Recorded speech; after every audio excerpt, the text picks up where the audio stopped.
Hindi ako yung makasagot. Attorney, sino po ang sasagot? Kasi kanina pa natin pinag-uusapan. Major General Bahaw, sir. Bahaw. Thank you, Mr. Chair, Your Honor. Well, kadalasan po, Your Honor, ang mga partisipante nito ay mga youth, high school students, and college students po. Kasama na rin po ang mga out-of-school youths and even yung mga IP youths natin. In the case of Mindanao, kasama dito yung mga Muslim youth po, Your Honor. So meaning halo-halo po sila, not only college students? Yes, Your Honor. Across all sectors, lalo na yung mga kabataan po, Your Honor, na walang access po talaga sa education. Ito po yung mga inuuna natin sa ganitong klaseng mga summits. Salamat po, Mr. Chairman. Thank you. We will now proceed to our last interpellator, the Honorable Franz Castro. You are recognized. Maaga pa, Mr. Chair. Hindi ako sanay na maaga pa tayo. Uuwi. Mr. Chair, wag mo namang gawing quadcom to, please. Well, Unless, of course, may mga gusto pang mga follow-up questions. Okay. So, seryoso kasi. Pero seryoso po ako, Mr. Chair. So, napansin ko lang, Mr. Chair, dun sa paggamit ng confidential funds in three quarters, parang pare-parehas ang amount, 37.5 million. No? So talagang hinati, no? Inatado ng ano. In the first quarter, yung 37.5 ginamit ng 39 days. On the second quarter, 69 days. On the third quarter, 68 days. So dahil pareho yon, ano po ba yung kaibahan? Ito yung DepEd. Ay, by the way, Mr. Chair, pinatawag na po ba natin itong Edward Fajarda? Nag-motion na po ba tayo para ipatawag? Meron po tayong inisyu kanina na subpoena at testifycandum. Okay. Kasi siya yung naglabas ng pera at by the way, sino po yung nag-prepare ng accomplishment report sa DepEd, Mr. Chair? Attorney Powa? Mr. Chair, I would assume it would also be the SDO at that point. Hindi po... SDO Fajardo? Opo, kung sino po yung nakapirma. Hindi po ako familiar kasi dun sa accomplishment report, but I think it's prepared by the SDO as per the rules. Okay, so siya yung naglabas ng pera. Siya din yung nag-report nito. I think yun po yung requirement, Your Honor. I don't have a copy, but I can look for a copy of the accomplishment report. Hindi, yun nga. Yung accomplishment report, eto na lang, kung walang copy ang DepEd. So, ang tanong ko lang po, eto ba, tatanungin ko ba kay Fajarda, bakit 39 days with the same amount? Yung other quarter, 37 million din, 37.5 in 69 and 68 days. Can you answer Mr. that? Chair, Please, Mr. Chair, continue. Your Attorney Honor, Powa. hindi ko po, and Representative Franz knows this, no? I'm very straightforward with you all the time, pero hindi ko po talaga alam yung sagot dyan sa pag-operationalize ng confidential funds. So, unfortunately, hindi ko talaga kayo masasagot, ma'am. So, sinasabi ba, Mr. Chair, ni Attorney Powa na it is Edward Fajarda and the Vice President Sara Duterte yung bumuo nitong accomplishment report? I have no personal knowledge kung sino po mismo yung nagbuo, but I'm only saying that because of the signatures found in the accomplishment report, Your Honor. Okay, kasi, napakahalaga, Mr. Chair, na mapatawag talaga si si Vice President Sara Duterte together with Fajarda. Kasi katulad nung observation natin sa 125 million na OVP na misuse, parang may nakakakitaan talaga natin dito, no, ng problema ng misuse. Like katulad niyan, 37.5 million. So ano ba yung kaibahan ng mga activities nitong mga to? Kasi kung titignan natin, Mr. Chair, isa lang po, isang set lang po yung activities, no, yung tinatawag nilang program project activities, counter-insurgency programs, abuse prevention and control within schools, anti-illegal activities operations, anti-extremism, terrorism programs. So dito, makikita natin yung mga accomplishment. So sa first quarter, second quarter, third quarter, Mr. Chair, pare-parehas ang sinasabi, no? Prevention of recruitment by NPA and other communist leftist group towards teachers and students. 100% daw implementation ng mga activities. So, ang tanong ko lang, Mr. Chair, sino ang niloloko neto? 'Di ba? Itong mga ganitong mga report. No, kung i-analyze natin itong mga ganitong report na parang i-accept na lang natin, ang COA, i-accept na lang natin through hook and sinker, itong isa na submit ni Sara Duterte at saka nitong si Paharda, kung sila man talaga yung gumagawa nito, sino lolokohin natin dito sa sinasabi nila, no, na wala na daw, na prevent na raw yung recruitment. Number 2, ito pong counterinsurgency programs na ito, Mr. Chair. Itong abuse prevention and control within schools, anti-illegal activities, anti-extremism. Ito po ba yung talagang pinaka-problema ng mga eskwelahan natin? Para kay Yusek Powa, alam ko ikaw, nung DepEd secretary ka, we talk, no? Undersecretary. Ay, undersecretary. Ko na agad ang pinromote. Di ba nagtotalk tayo ng mga problema sa schools? Di ba? So, tingin mo ba itong 4 na to, ito yung talagang problema natin sa eskwelahan na kailangang gamitan ng confidential funds para maituloy yung programa natin sa eskwelahan? Well, Mr. Chair, if I may respond. Yes, please continue. Well, sa totoo lang po, honestly, isa siya sa mga problema pero hindi lang po siya yung problema. Napakarami po talaga nating problema, especially nung time ko sa DepEd, and I've discussed it with Congresswoman Castro several times.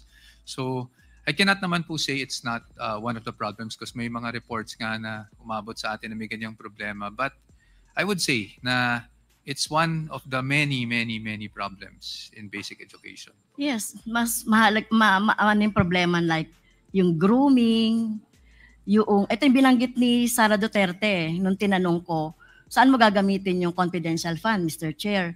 So tinanong ko sa noong 2022. So sabi for grooming daw, etc. Pero nakita naman natin problema ngayon, di ba? Mga bullying, no? At iba pa na related, pero mukhang hindi ito yung nakikita nating pinaka-problema, no, sa mga eskwelahan natin. Kung titignan natin ito, Mr. Chair, parang ginawa lang ito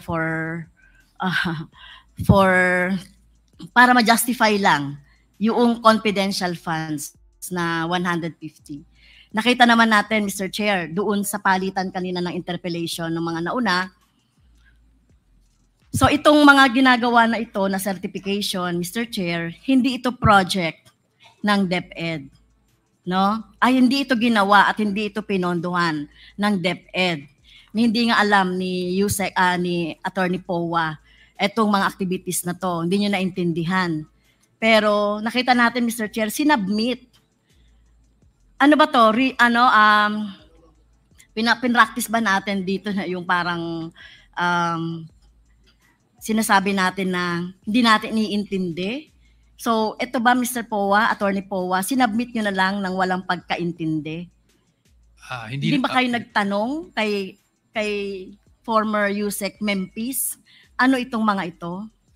Please answer, Mr. Attorney Chair, Powa. Mr. Chair, with all due respect, ma'am, hindi naman po sa hindi inintindi. Humingi po ako ng reports na evidencing success para as required by COA. Nung nakita ko po yung report, ang pagkakaintindi ko po is hinold yung mga seminars due to coordination and information received from DepEd. So I took the certification Mr. Chair, patuloy na kita dyan, Attorney. Opo.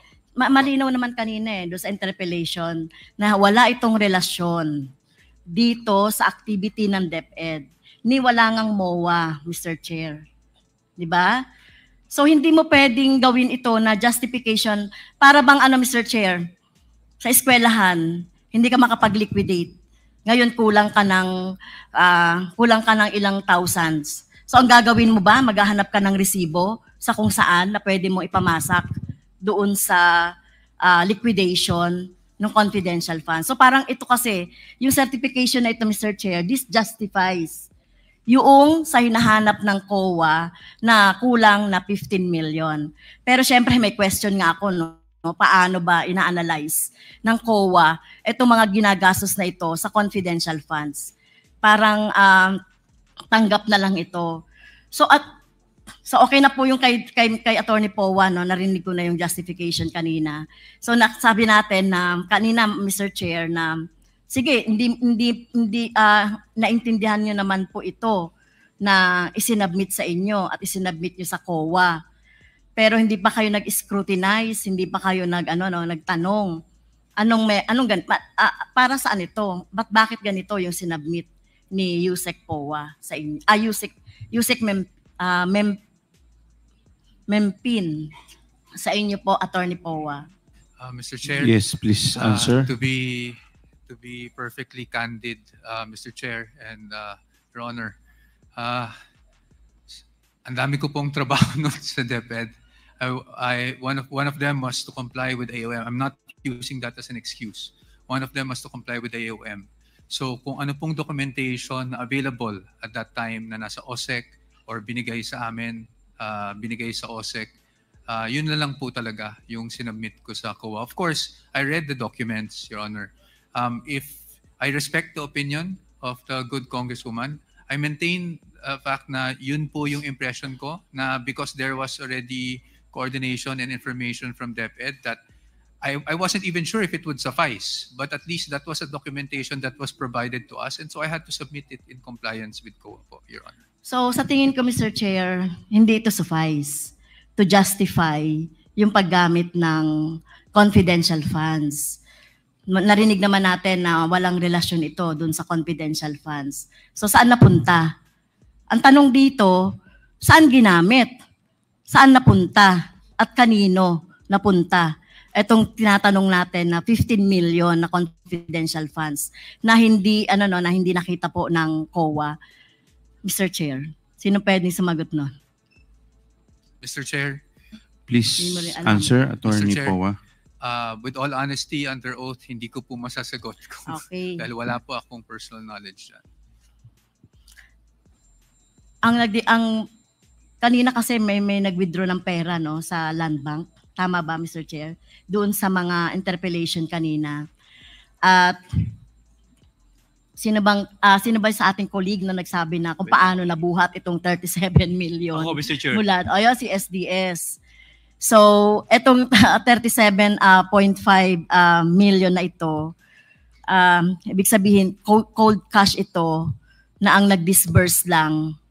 It's either si Fajarda o si Vice President Duterte. Sila lang talaga yung nakakaalam, Mr. Chair. So, sinasabi natin dito na talagang talagang significant yung presence ni Vice President dito. Well, sa COA, ngayong alam niyo na po. By the way, saan pong justification? Saang PPA po siya? Sa counterinsurgency? Tama po ba sa COA? Saang justification itong certification na to? So is this certification for the whole 3 quarters? Mr. Chair? Mr. Chair? Si Attorney, COA. you recognize Attorney Camora. Madam Chair, for yung certification na po yun is for yung mga rewards nung buong quarter na po yun. Anong quarter po ito? Itong certification na to. 3 quarter eh. Nagpasa sila ng First and second quarter po yata. Are you sure? Yung certification. Kung yung certification po, Mr. Chair, I think it's for the whole year. Although yung sinusupport po niya na liquidation is for the first and second quarter. Yes. For what PPA? Is it in the counterinsurgency programs? Hindi po na namin tinignan kung anong... Have you read the certification? Ano yung sinasabi sa certification? Ito, sinasabi sa certification. Halimbawa na lang, itong Mr. Chair, no, basahin natin. Yung kay Boransing, kay Colonel Boransing. Kung titignan natin yung certification, may 8 activities na sa YLS, 531 participants, 9,428. This was carried out from January 1 to December 1, which resulted to 0 reported CTG recruitment. In addition, this command has implemented FR, hindi ko po alam yan kung ano yan, Complan Tinabangay. So, ang ibig sabihin po, ito ay para dito sa PPA 1, PPA number 1. Kasi for CTG daw to no, yung mga recruitment ng NPA. Ito kung titignan natin, Mr. Chair, yung certification po ni Lieutenant Colonel Panopio, ganun din yon for the elimination ng mga NPA tsaka recruitment, no? Okay, next. At yun din po yung sa ano, no, yung sa iba pa na ano, ito information education campaign. So tingin ko para doon sa ano to, sa YSL o YLS. So ito para dito sa number 1 PPA po. So yung abuse prevention and control within the school, asan po yung outcome and accomplishment report? Kung ito for 1 year ng PPA 1, asan po yung accomplishment report ng number 2 PPA? Kasi nakalagay dito, reduce abuses against learners. So meron ba tayo, Mr. Chair, na base data kung ilan po yung abuses within the year? Kaya nasabi ni BP at nasabi ni Fajarda na reduce na daw po yung abuses against learner. Asan po yung accomplishment report nito? Kasi hindi natin pwedeng tanggapin lang ito na ganito lang. Mr. Chair, where is it?